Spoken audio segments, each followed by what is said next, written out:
오늘 성경 말씀은 시편 124편 말씀입니다. 1절에서 8절까지 있습니다. 함께 읽으시겠습니다. 이스라엘은 이제 말하기를 여호와께서 우리 편에 계시지 아니하셨다면 우리가 어떻게 하였으랴. 사람들이 우리를 치러 일어날 때에 여호와께서 우리 편에 계시지 아니하셨다면 그때에 그들의 노여움이 우리에게 맹렬하여 우리를 산채로 삼켰을 것이며 그때에 불이 우리를 휩쓸며 시내가 우리 영혼을 삼켰을 것이며 그때에 넘치는 물이 우리 영혼을 삼켰을 것이라 할 것이로다. 우리를 내주어 그들의 이에 씹히지 아니하게 하신 여호와를 찬송할지로다. 우리의 영혼의 사냥꾼의 올무에서 벗어난 새같이 되었나니 올무가 끊어짐으로 우리가 벗어났도다. 우리의 도움은 천지를 지으신 여호와의 이름에 있도다. 아멘. 하나님의 말씀입니다. 오늘 설교의 제목은 주님이 아니었더라면입니다. 우리 살면서 누구나 다 위기가 있습니다. 그때마다 누군가의 도움이 아니었다면 죽을 수도 있었고 많이 다칠 수도 있었고 돈을 잃을 수도 있었고 관계가 망가져서 사랑하는 사람이 원수가 되었을 수도 있었는데 누군가의 도움으로 또 주님의 또 함께 하심으로 우리는 그런 위기를 넘겼고 또 지금도 넘기고 있습니다. 그렇다고 앞으로 위기가 없으리라고 생각하지 않습니다. 시편 124편은 다윗의 기도입니다. 그가 왕이 되었던 초창기에 위기를 주님의 도우심으로 넘겼습니다. 블레셋 사람들이 이스라엘을 위협했을 때에 주님이 아니었더라면 어쩔 뻔했나 감사하면서 찬송하면서 기도하고 있습니다. 주님이 다윗 편이 아니었더라면 다윗은 결단코 전쟁에서 승리할 수가 없었습니다. 이스라엘은 망했었을 것입니다. 재앙을 피할 수가 없었습니다. 그래서 우리가 읽은 1절, 2절에서 똑같은 말을 계속해서 반복하고 있습니다. 여호와께서 우리 편에 계시지 아니하셨더라면 이라는 말을 계속해서 되풀이하고 있습니다. 주님께서 함께 하심, 주님께서 도와주심, 주님께서 임재하심 이런 것들을 강조하고 있습니다. 그래서 다윗은 백성들에게 주님을 찬양하여라 이렇게 강력하게 명령하고 있습니다. 다윗은 주님이 함께하지 않으셨더라면 자기 나라는 적들에게 다 먹혔을 것이다. 야수에게 산채로 먹혀버렸을 것이다. 몰아치며 다가오는 험한 파도, 물, 홍수 이런 것에 물에 휩쓸려서 삼켜졌을 것이다. 그런 아찔한 순간들을 고백하고 있습니다. 하나님이 자기 편에, 하나님이 자기 백성 편에 계셔서 그들을 구해 주셨기 때문에 그 주님이 아니셨더라면 이스라엘은 완전히 망했을 것이고 물에 빠져서 죽었을 것이고 세상에서 자취도 없을 것이라고 말합니다. 그래서 감사하고 있습니다. 그래서 찬양하고 있습니다. 그래서 예배하고 있습니다. 그래서 기도하고 있습니다. 여호와만이 찬양, 최고의 찬양을 받으실 만한 분이라는 것을 강조하고 있습니다. 이 표현은 마음에서 우러나온 최고의 감사이며 사실 시편 전체는 이런 위대한 구원에 대한 감사를 노래하고 있습니다. 다윗은 이 위기를 그저 정치적인 위기, 군사적인 위기, 경제적인 위기, 나라의 위기라고 생각하지 않습니다. 이 위기는 영혼에 대한 위기라고 표현하고 있습니다. 우리 영혼이 사냥꾼의 덫에서 벗어난 새 같았다. 주님이 넘치는 물로부터 우리 영혼을 구해주셨다. 단순히 몸, 나라, 환경 이런 것에서 편하게 해주신 것이 아니라는 것입니다. 이스라엘 백성들을 덫에서 벗어난 새로 비유함으로써 자유함, 영혼의 자유함을 이야기하고 있습니다. 올무가 끊어졌다, 덫에서 벗어났다, 쇠고랑에서 풀려났다, 이런 표현은 우리를 묶고 있는 죄에서 용서함을 받아서 우리는 죽음에서 자유롭게 되었다, 우리는 새롭게 되었다, 용서함을 받았다, 홍해를 건너가게 하신 사건을 기억하면서 원수의 손에서 구원하신 하나님, 주님을 찬양하고 있습니다. 믿음의 사람들은 모두 주님이 우리를 위기에서 탈출하게 하시고 삶을 완전히 바꾸어 주신 것을 경험하면서 살고 있습니다. 그렇죠? 바울 역시 그랬습니다. 다메섹 도상에서 예수 믿는 사람을 혈기가 등등해서 가서 잡아서 죽이려고 가던 길에 예수님이 나타나셔서 사울아 사울아 왜 나를 핍박하느냐 이렇게 말씀하시면서 바울을, 그 당시에는 사울이었죠, 사울을 만나 주셨습니다. 그리고 사흘 동안 죽은 것 같이 되었다가 결국은 핍박자가 변하여서 하나님의 종으로, 그리고 죄인이 변하여서 하나님의 자녀로, 주님 때문에 죽기까지 할 수 있는 놀라운 사도로 변했습니다. 이런 경험을 사람들은 돌파라고 이야기합니다. 돌파. 주님이 아니었더라면 사울은 어떻게 되었을까? 베드로 또한 주님 안에서 돌파를 경험한 사람입니다. 당신은 유대인 선민의식이 너무나도 많았기 때문에 복음은, 구원은 이방인에게 결단코 있을 수 없는 일이라고 생각했던 그 유대인 중에 한 사람 베드로였었습니다. 그런데 환상을 통해서 결국은 고넬료 이방인 집에 가서 복음을 전해서 고넬료의 모든 가족들이 이방인임에도 불구하고 구원을 받지 않았습니까? 당시의 문화, 이방인에 대한 편견을 깨는 돌파를 베드로는 경험했습니다. 주님이 아니었더라면 베드로는 편견이라는 틀에 갇혀서 그렇게 살았었을 것입니다. 제가 예수 믿게 된 것, 목사까지 돼서 여기까지 왔던 것도 주님이 아니었더라면 결단코 있을 수 없는 일이었습니다. 불교와 미신, 우상숭배, 사회적인 통념, 문화적인 틀에 갇혀서 예수 믿는 것도 불가능했을 것이고 복음 전하는 일 생각지도 못했던 일이었었을 것입니다. 주님이 아니었더라면 어쩔 뻔했나. 도저히 있을 수 없는 일들을 우리는 많이 겪고 있습니다. 주님은 큰 전환점, 나라와 민족, 개인과 가정에 그렇게 삶에 주실 때에 사람을 사용하십니다. 돌파를, 전환점을, 편견을 깰 때에, 우리의 신분을 변화시킬 때에 하나님께서는 놀랍게 역사하시지만 그럴 때에 사람을 사용하십니다.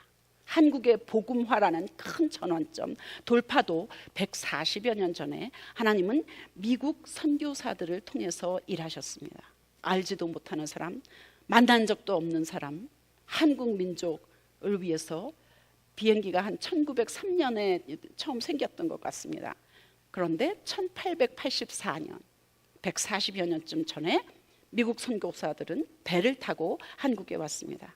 주님이 아니었더라면 알지도 못하는, 어디 붙었는지도 모를 그 조그만 땅덩어리 한국에 어떻게 미국의 선교사들이 왔겠습니까? 당시에 푸른 눈의 선교사들을 환영 안 하는 것은 물론이고 대적하고 저항하고 심지어는 죽이기까지 하지 않았습니까? 그 선교사들이 아니었더라면 어쩔 뻔했나. 주님이 아니었더라면 우리는 평생 예수를 모르고 예수를 믿지도 않고 결국은 천국에 갈 수도 없고 그런 비참한 인생을 살지 않았겠습니까? 하나님의 축복은 다른 사람에게 전파됩니다. 세대를 넘어서 후손들에게 이어지는 것입니다. 하나님은 여러분 한 사람 한 사람을 축복하실 뿐만 아니라 자손들을 축복하십니다.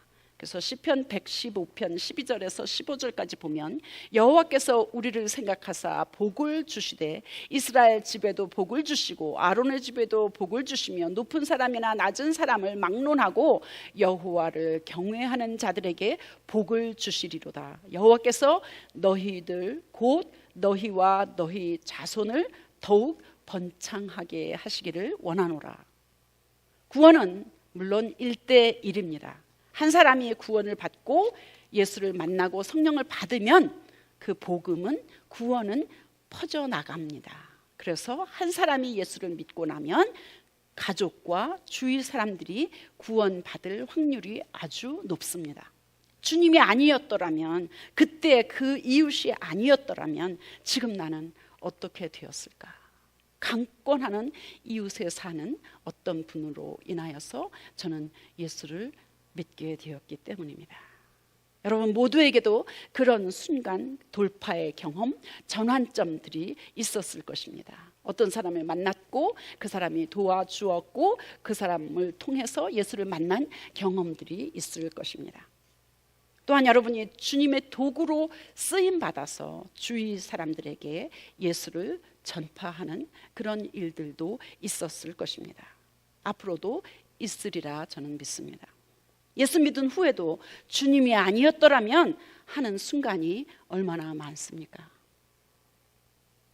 주님이 내 편이 되시고 주님의 도움을 받으려면 주님이 우리 삶에 개입하셔서 이스라엘 백성처럼 전쟁에서 승리하고 다윗처럼 놀라운 장군, 왕이 되기 위해서는 우리가 할 일이 있습니다.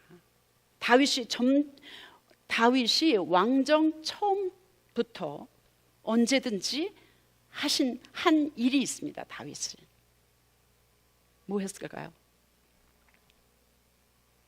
주님, 내가 지금 이 상황에서 상대방을 치러 올라갈까요? 말까요?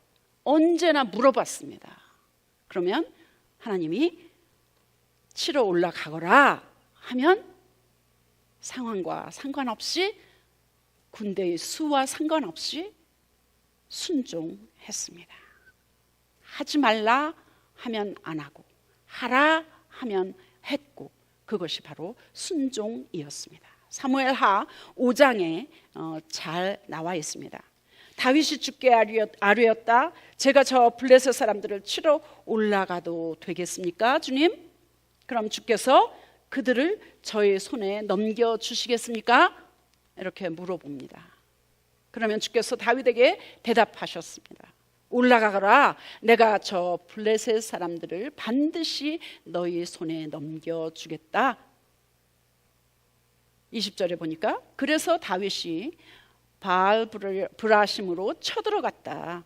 다윗이 거기에서 블레셋 사람들을 쳐서 이기고 나서 이렇게 말했다. 홍수가 모든 것을 휩쓸어 버리듯이 주께서 나의 원수들을 내 앞에서 그렇게 휩쓸어 버리셨다.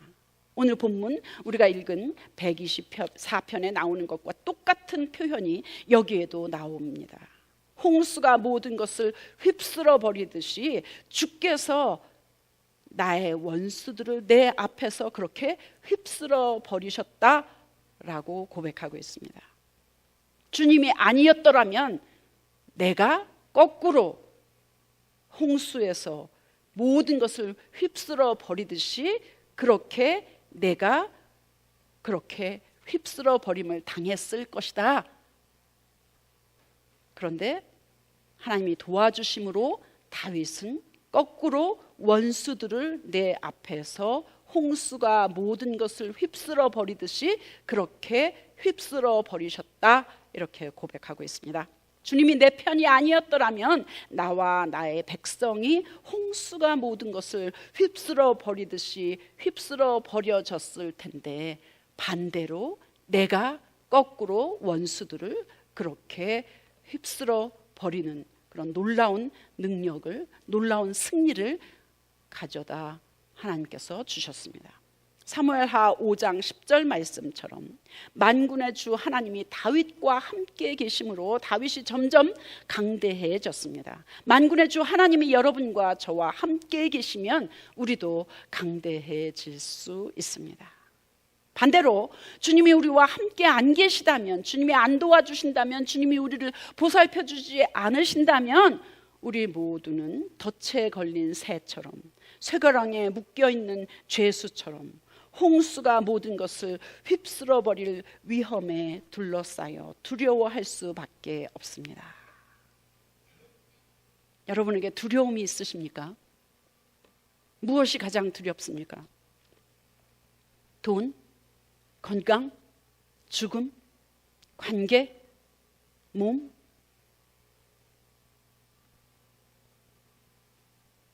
구체적으로 불면증, 다리의 통증, 허리의 통증, 암, 소화불량, 똑같이 몸에 어려움이 있어도 그것에 묶여서 그것에만 집중하는 것과 그 위에 계신, 그 뒤에 계신 하나님의 손길을 의식하면서 사는 것과는 엄청난 차이가 있습니다. 두려움은 하나님이 주시는 게 아닙니다. 다윗처럼 하나님 제가 어떻게 할까요? 치러 갈까요? 말까요? 이렇게 끊임없이 물어보십시오.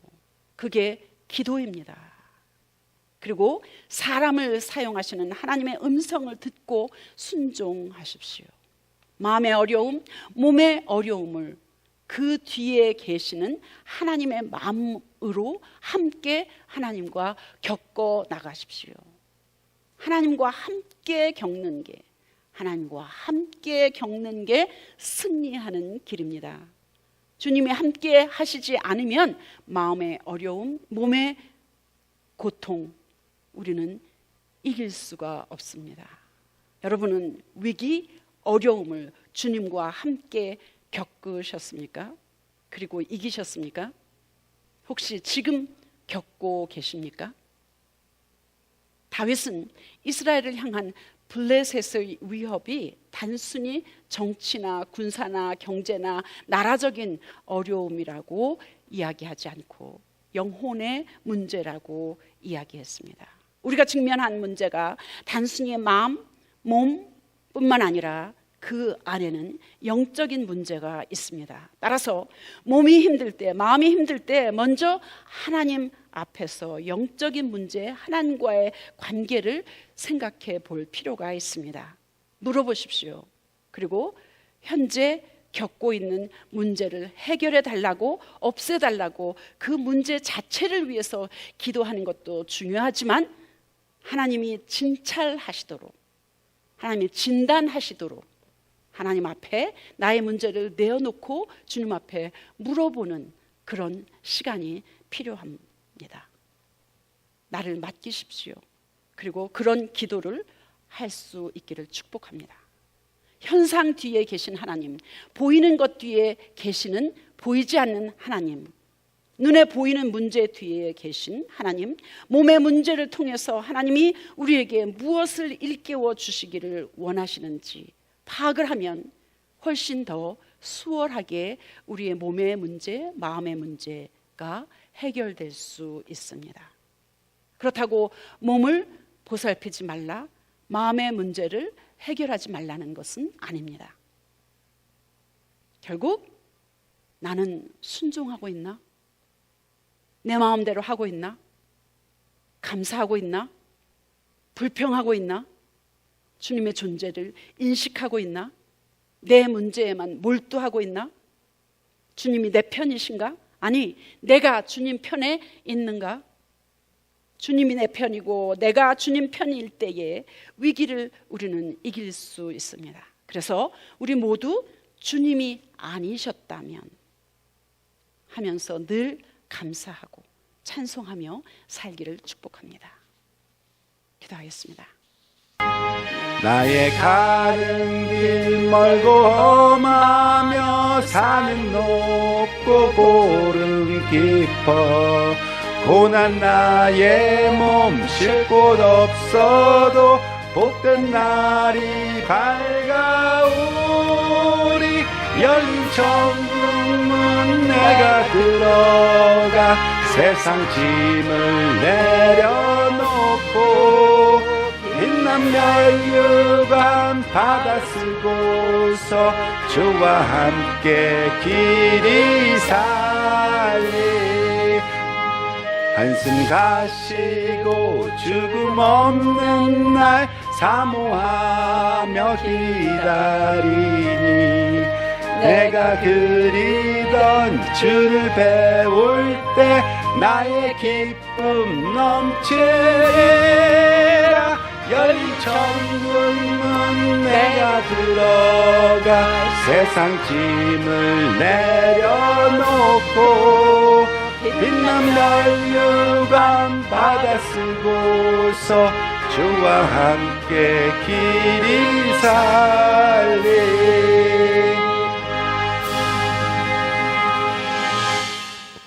아멘.